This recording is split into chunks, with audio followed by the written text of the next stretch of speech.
വീട്ടിൽ കടലുണ്ടെങ്കിൽ ചായൻ്റെ കൂടെ അല്ലെങ്കിൽ ജസ്റ്റ് ഒന്ന് വിശപ്പ് മാറ്റാൻ വേണ്ടിയിട്ട് ചെന്ന ചാട്ട് മസാല എങ്ങനെ ഉണ്ടാക്കാൻ നോക്കാമല്ലോ അല്ലേ. ഹായ് ഫ്രണ്ട്സ്, എല്ലാവർക്കും ഇന്നത്തെ പുതിയ വീഡിയോയിലേക്ക് സ്വാഗതം. അപ്പോൾ ഇന്ന് ചെന്ന ചാട്ട് മസാല ആക്കാം അല്ലേ. അപ്പോൾ അതിലേക്ക് ഇത് പുതിന എടുത്തിട്ടുണ്ട്, 1/2 കപ്പ് മല്ലിയില, 3 പച്ചമുളക്, 2 അല്ലി വെളുത്തുള്ളി, ഇതൊന്ന് ചതച്ചെടുത്ത് വരട്ടെ. അപ്പോൾ ഇതിലേക്ക് ഒരു 1.5 കപ്പ് നല്ല കട്ടി തൈര് വേണം, അതൊന്ന് ചേർത്ത് കൊടുക്കുന്നുണ്ട്. ചേർത്ത് കൊടുത്തിട്ടൊന്ന് കട്ടി തൈരാണ്, ഒന്ന് ഇളക്കി വരണം, അതൊന്ന് ഇളക്കി വരട്ടെ. അപ്പോൾ ഇതിലേക്ക് പുള്ളിവെള്ളം ആവശ്യമുണ്ട്. പുള്ളി ചൂടുവെള്ളത്തിലിട്ടിട്ട് ഒന്ന് വെള്ളമാക്കി എടുത്തതായിരുന്നു, അതൊന്ന് ഇളക്കി കൊടുക്കട്ടെ. ഇതിലേക്ക് ഒരു 3 ടേബിൾ സ്പൂൺ പഞ്ചസാര ആവശ്യമുണ്ട്, പഞ്ചസാര ചേർത്ത് കൊടുത്തിട്ടുണ്ട്. 1 ടീസ്പൂൺ സോൾട്ടും കൂടി ചേർത്ത് കൊടുത്തിട്ടുണ്ട്. അപ്പോൾ സാൾട്ടും പഞ്ചസാരയും ഒന്ന് ഇളക്കി കൊടുക്കാം, ഒന്ന് ശരിക്ക് ഇളക്കി കൊടുക്കട്ടെ. അപ്പോൾ ഇത് സോസ് റെഡി ആയിട്ടുണ്ട്, ഇതൊന്ന് മാറ്റി വെക്കാം.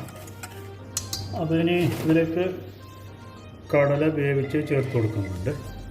വെള്ളക്കടല ഉണ്ടല്ലോ, അത് കുതിർത്ത് വെച്ചിട്ട് കുറച്ച് ഉപ്പ് ഇട്ടിട്ട് വേവിച്ച് വെച്ചതായിരുന്നു. അപ്പോൾ അതിലേക്ക് 1/2 കപ്പ് സവാള അരിഞ്ഞ് ചേർത്ത് കൊടുക്കുന്നുണ്ട്. ഒരു ചെറിയ തക്കാളി അത് വലുതായി ഇങ്ങനെ മുറിച്ച് ചേർത്ത് കൊടുത്തിട്ടുണ്ട്. വേണമെങ്കിൽ പച്ചമുളകും കൂടി ചേർത്ത് കൊടുക്കാം അരിഞ്ഞത്. എന്നിട്ട് നേരത്തെ നമ്മൾ പച്ചമുളകും മല്ലിയിലയും പുതിനയിലയും വെളുത്തുള്ളിയും ചതച്ചുണ്ട്, അത് ചേർത്ത് കൊടുത്തിട്ടുണ്ട്. ഇതിലൊരു 1/4 ടീസ്പൂണ് ചെറിയ ജീരകം കൂടി പൊടിച്ചതും കൂടി ചേർത്ത് കൊടുത്തിട്ടുണ്ട്. ഇതിലേക്ക് 1 tablespoon chaat masala, main ingredients ആണ് ഇതിൻ്റെ ചാട്ട് മസാല, അപ്പോൾ ചേർത്ത് കൊടുത്തിട്ടുണ്ട്. എന്നിട്ടൊന്ന് ഇളക്കി കൊടുക്കാം, മൊത്തത്തിലൊന്ന് മിക്സാക്കി വരട്ടെ. പിന്നെ സാൾട്ടും കാര്യങ്ങളൊക്കെ ആ സോസിലുണ്ടല്ലോ, അത് നോക്കിയിട്ട് വേണമെങ്കിൽ ചേർത്ത് കൊടുക്കാം. ഒന്ന് മിക്സാക്കി വരട്ടെ. അപ്പോൾ ഇത് മിക്സാക്കി കൊടുത്തിട്ട് നേരത്തെ നമ്മൾ സോസ് റെഡിയാക്കി വെച്ച് തന്നില്ല, അതിങ്ങനെ അതിൻ്റെ മുകളിലോട്ട് ഒഴിച്ച് കൊടുക്കണം. ഒഴിച്ച് കൊടുത്തിട്ട് സമാധാനം ഇങ്ങനെ പാത്രത്തിൻ്റെ അടിയിലേക്ക് ഇറങ്ങി വരട്ടെ. അതിനുശേഷം നമ്മൾ ഒന്ന് ഇളക്കി കൊടുക്കാം. ഇപ്പോൾ കുറച്ച് സമയം വെച്ച് കൊടുക്കുന്നുണ്ട്. അപ്പോൾ അതിനൊന്ന് ഇളക്കി കൊടുക്കുക അല്ലേ, ഒന്ന് ശരിക്കും ഇളക്കി കൊടുത്തിട്ട് നോക്കട്ടെ. നല്ല ചാട്ട് മസാല മണമൊക്കെ അങ്ങനെ വരുന്നുണ്ട്. ആ സോസ് മറ്റേ എന്താ പുളിയും മധുരമൊക്കെ കൂടിയിട്ടുള്ള സോസാണ്. അപ്പോൾ അത് ഇളക്കി കൊടുക്കട്ടെ. അപ്പോൾ അതിൻ്റെ മുകളിലോട്ട് പപ്പടയോ അല്ലെങ്കിൽ പൂരിയോ വല്ലതും ഇങ്ങനെ പൊടിച്ചിട്ട് കൊടുത്താൽ നന്നായിരിക്കും. അതൊന്ന് പൊടിച്ചിട്ട് കൊടുത്തിട്ട് വരട്ടെ. അപ്പോൾ ഇതിനൊരു പ്ലേറ്റിലേക്ക് സെറ്റ് ചെയ്ത് കൊടുക്കാം. റെഡി ആയിട്ടുണ്ട്. അപ്പോൾ ഇതിൻ്റെ മുകളിലോട്ട് ഡെക്കറേഷന് വേണമെങ്കിൽ ഇങ്ങനെ സവാള കൊടുത്തിട്ടുണ്ട്. പിന്നെ കുറച്ച് ഉരുളക്കിഴങ്ങ് കൂടി ചേർത്ത് കൊടുക്കുന്നുണ്ട്.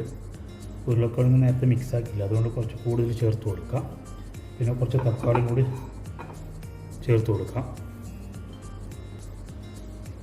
ഉരുളക്കിഴങ്ങ് വേവിച്ചതായിരുന്നു, കഷ്ണാക്കി വേവിച്ചെടുത്തത്. അതിൻ്റെ മുകളിലോട്ട് കുറച്ച് മല്ലിയിലും കൂടി വിതറി കൊടുക്കുന്നുണ്ട്. അതിൻ്റെ മുകളിലോട്ട് പൂരി വല്ലതും ഉണ്ടെങ്കിൽ അങ്ങനെ പൊടിച്ച് കൊടുക്കാം.